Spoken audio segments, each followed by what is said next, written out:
The appeal to tradition is one of the most blatantly fallacious arguments. It usually takes the form of a statement like, things have always been this way, so that's how they should be. In other words, if you do something for long enough, that makes it right. Superficially, this can be very compelling to people who don't think, but anyone capable of understanding that longevity does not equate to validity can easily recognize what an empty argument this is. Long-held traditions can indeed be wrong, and they can even contradict each other. Age is simply not a relevant factor here. But beyond its most obvious flaws, there are a couple more aspects of the appeal to tradition which make it an especially bad argument. While duration alone does not indicate whether a given practice or belief should be maintained, the implication is that there are good reasons for it to be maintained. But if such reasons exist and are valid, then these reasons would serve as an adequate justification, and there would be no need to appeal to tradition. If there are valid reasons behind a certain practice, then it should never be necessary to resort to arguing from tradition.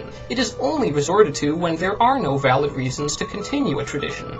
In some cases, the appeal to tradition may even function in a circular manner, in that the tradition being appealed to has only persisted due to repeated appeals to tradition. For example, when discussing everyone's favorite issue, gay marriage, Karl Rove once said, "What's the compelling reason to throw out 5,000 years of understanding the institution of marriage as between a man and a woman?" Obviously, men marrying men and women marrying women wouldn't actually pose an obstacle to men marrying women. Nothing would be changed in that regard. But hypothetically, let's suppose everyone gets together and says, you know, I think Karl Rove has a really good point about that. And collectively, we all decide that another 5,000 years of institutional homophobia is just the thing we need. After all, it's worked so well before. Fast forward 5,000 years later, and we're quite predictably still trying to resolve this issue. At which point, a distant relative of Karl Rove comes along and says, why do we need to change anything? Marriage has been between a man and a woman for 10,000 years.